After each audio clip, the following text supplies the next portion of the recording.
In my seminars the last few years, I have covered what I have found to be those few simple, basic principles that can make major changes in life and lifestyle. One of those subjects that gets the most common is diseases of attitude. And out of that subject, worry and how to kick the worry habit have caused the most questions. So in this brief visit with you, let me give you my best look at worry, how to recognize it and define it and what to do about it. And hopefully these ideas will give you a good chance for confidence over worry. First of all, worry might well be killer one, and if it is not the number one physical killer, although doctors tell us warriors die sooner than non-warriors, and we have all heard the expression, worry yourself to death, at least it is the number one killer of dreams and achievement of energy and vitality in lifestyle. I know the damage and effect of this killer worry firsthand. I will spare you the details, but over a period of some 3 years, I'll let worry get out of hand. As I've mentioned before, I became a super warrior. I was good at it. The combination of small and big worries about my circumstances, what people thought of me, my finances, my abilities, the future, my progress all led to a complete physical collapse, a stay in the hospital, emotional, mental, and physical exhaustion, and a deep despair I couldn't shake. A sad picture for a young man who should have been well on his way to carving out his share of opportunity. I am happy to tell you that good fortune came my way, and as many of you may be aware, I met a man, Mr. Earl Schoaf, with his ideas and inspiration and the help of a very close friend. I worked my way past the minefields of worry and disaster and out into the clear air of mental sunshine. And if I did it, anybody can do it. I'm not saying it's easy. It took me almost a full year to kick the worry habit. It took practice and much effort, but it was well worth it. Remember, don't ask for the task to be easy. Just ask for it to be worth it. Don't wish it was easier, wish you were better. Don't ask for less challenge, ask for more skills. Don't ask for less problems, ask for more wisdom. It's the challenge that makes the experience in life, and its color and meaning and adventure for you is this collection of experiences. To wish them away is to wish your life away. So let's get to worry and what it is and what it does, how to define it, and what to do about it. And let's do it with eager, high hope that it won't be long until you will be free of the worry habit and on your way to the life and lifestyle that you want. First of all, let's define worry. There are many ways we could describe it. Worry is fear painting pictures in your mind. And if you watch that mental movie too long, you get a false picture of how things really are. Worry is a mental broadcasting station, and more often than not, it is false, or at least distorted propaganda. Worry has that sneaky way of stopping short of giving you all the facts. Worry is often the trickery of mentally filtered facts on the negative side and the bold declaration that these are all the facts.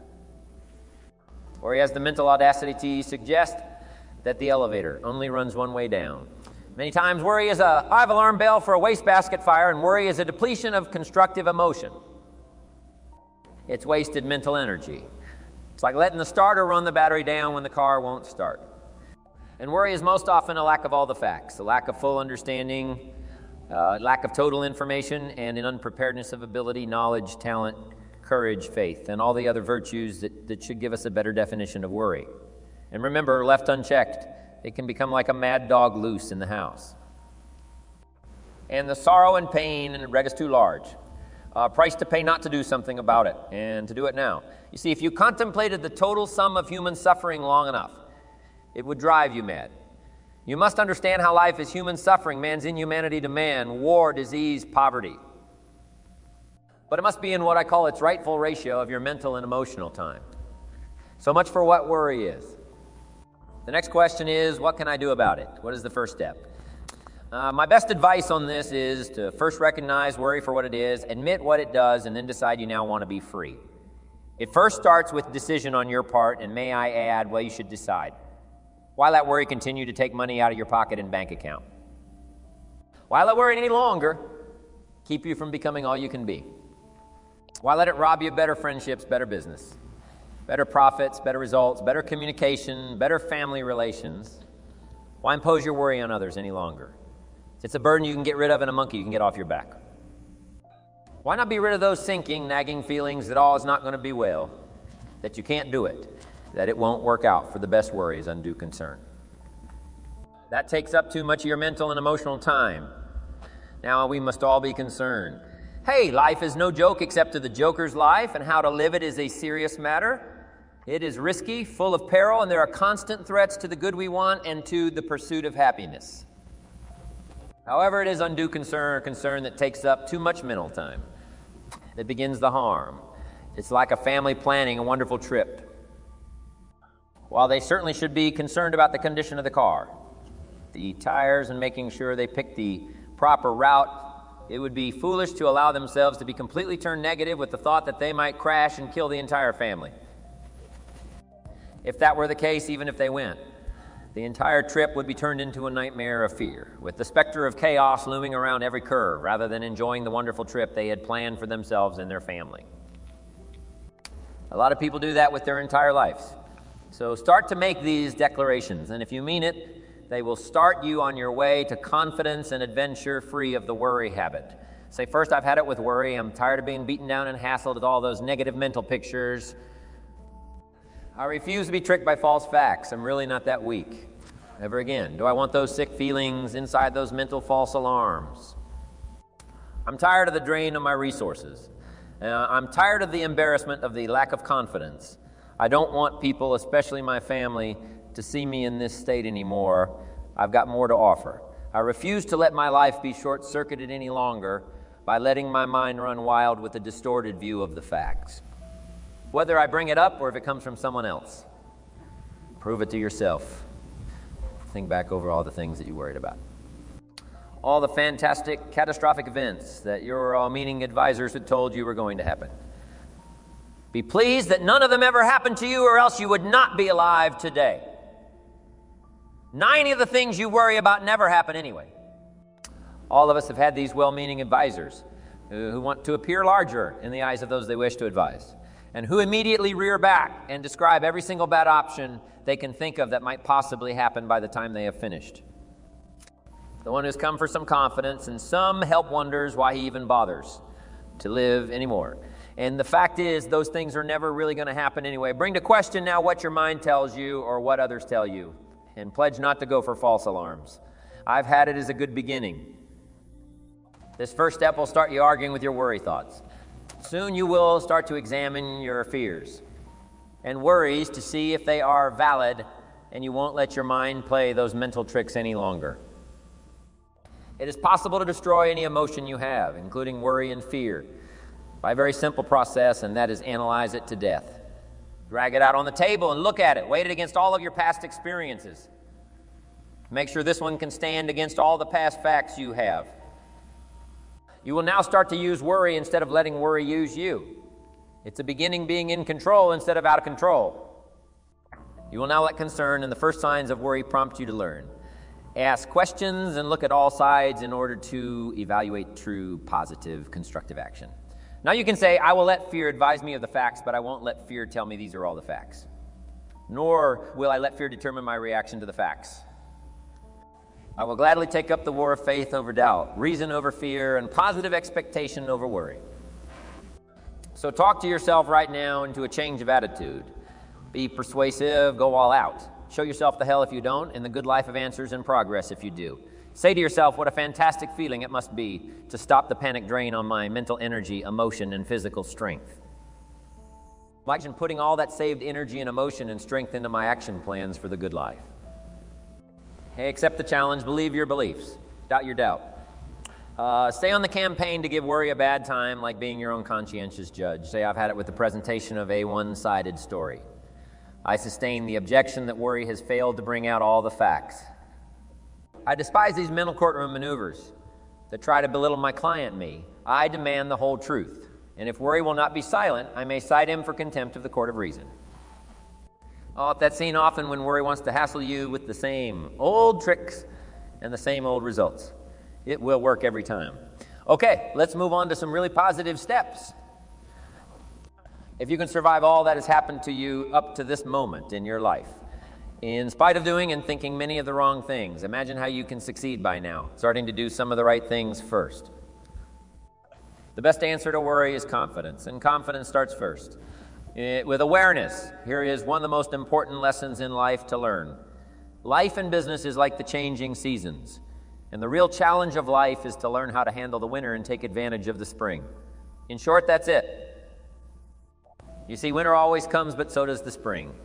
Night follows day, but also day follows night. Sure, the tide goes out, but it always comes in. Opportunity follows difficulty as surely as difficulty follows opportunity. I have written and recorded much on how to take advantage of the spring, how to cash in on life's opportunities, work hard all summer, learn more ways to plant and protect what you invest, and to reap in the fall without complaint, knowing it's your harvest and you've reaped what you've sown. For this subject, however, let's talk about how to handle the winters, those times when worry, like winter, takes its heavy toll. So we tell it like it is. Winter always comes. So does the night. Some happenings in our life will always be a cause for concern, and sometimes concern turns to worry, and worry turns to fear. But remember, that is to be expected each day, each event. Each season brings both expected and unexpected challenges that we must think about and make decisions on. Life is like a stream that flows continuously. The better we understand that, the better chance we have to produce good results out of all of our challenges. May I suggest something to you? I have a friend who is an avid skier. You know something? He can only ski in the wintertime. You can only hunt the elk when the snow falls in the high mountains and drives them down. That's called wintertime. You see, it's all right if it's 12 below, just be prepared for the winter. And here's a good thought. A full, well-developed human being will find a way to take advantage of the winter, not just handle it. The big challenge is to make something out of each opportunity. Now, if winters are always going to occur in our life, shouldn't we benefit from them too? Come the next winter, you could be on the inside looking out, seated by a warm fire, the company of a good friend, and those unique feelings of security in spite of the circumstances or the season. Begin to know now that the night will pass, and as you learn to grow and progress, you will better understand how to handle every night and better live every day.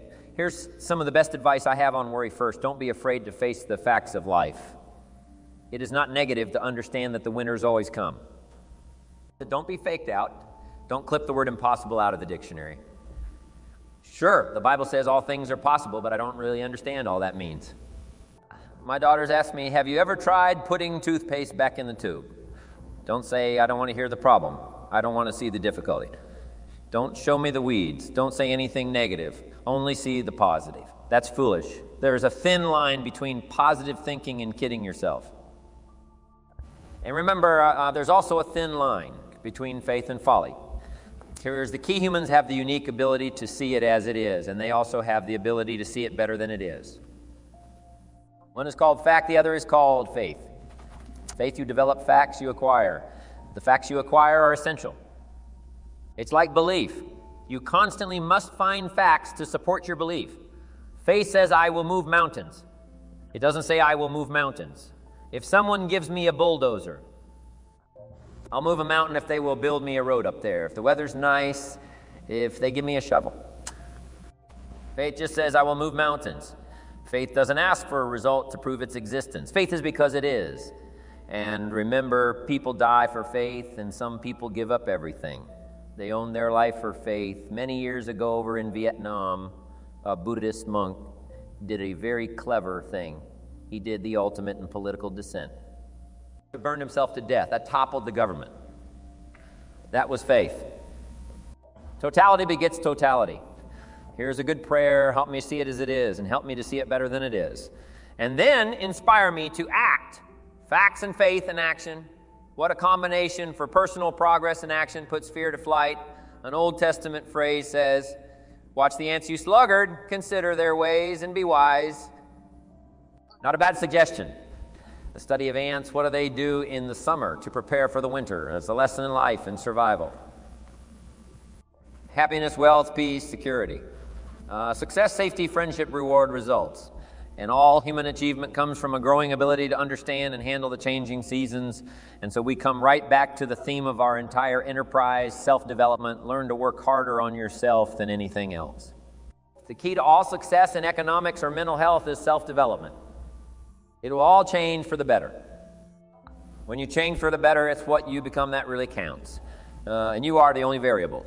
A good statement is you can't be all positive. You can't be all confident. You can't be all faith. But confidence and faith and courage and inspiration can dominate worry and fear.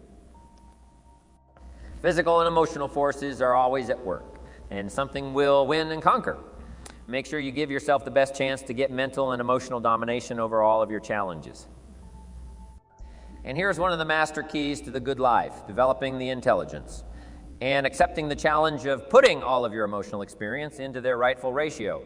Beginning this progress can bring about the most dramatic changes you see. Disappointment is like winter. It always comes. It is foolish to say don't be disappointed, but you must learn to discipline your disappointment. If it dominates 51 of your time, you're in trouble. Continued heavy disappointment is like 12 months of winter, and 12 months of winter leaves very little alive. Use the guidelines of seasons to adjust to all the meaningful things that happen to you. So concern, fear, and disappointment, like many human emotions, serve a useful purpose as long as they are kept in their rightful ratio. Left unattended, the weeds take over, disappointment rules, worry breaks loose, fear gets the upper hand, and doubt moves in. But managed worked. Given human action with will and knowledge, and purpose and gardens overcome weeds. Faith overcomes doubt, and confidence pushes worry into a small place. The second major key to mastering worry is to respond.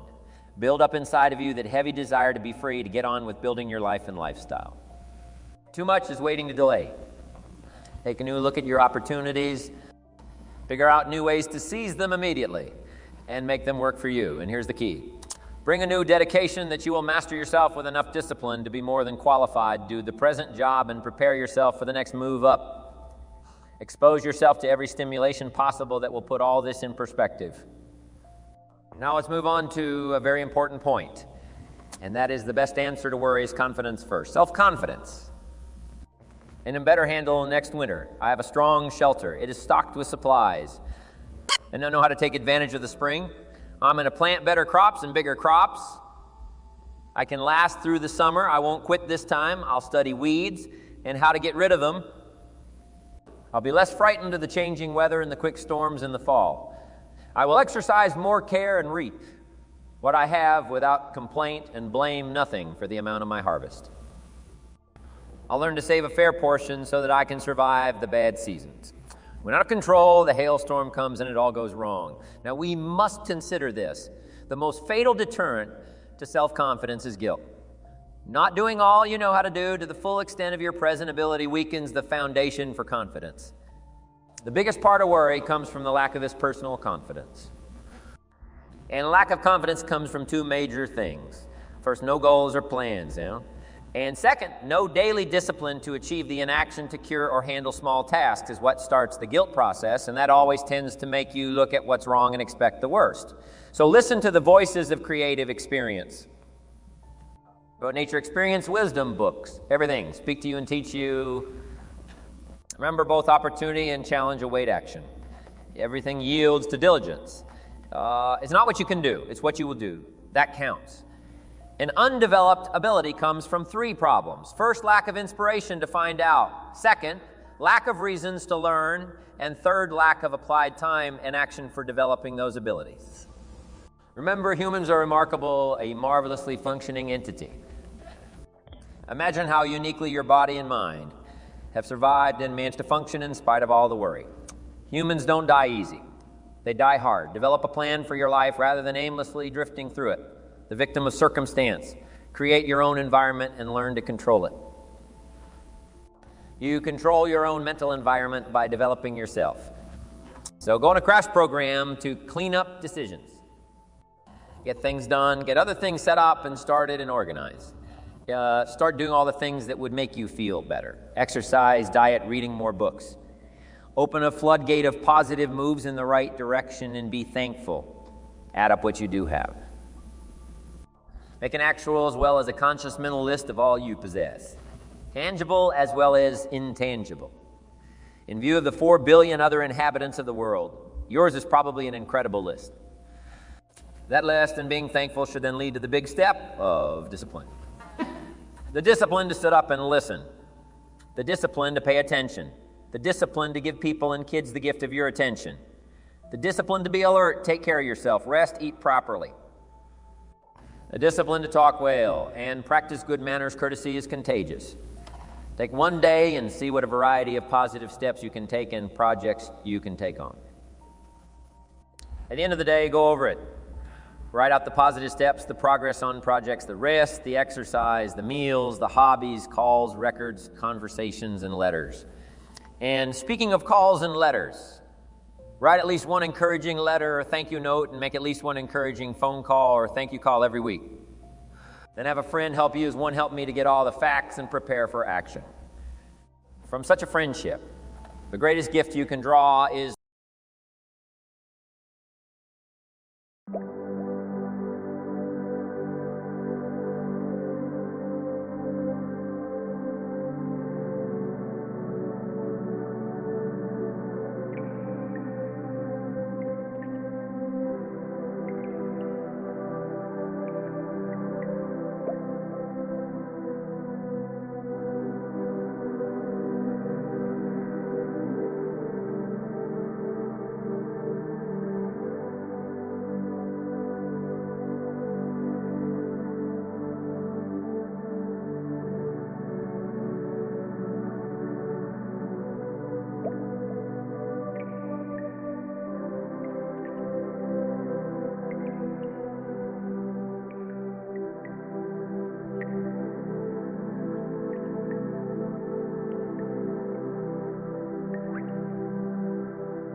the truth.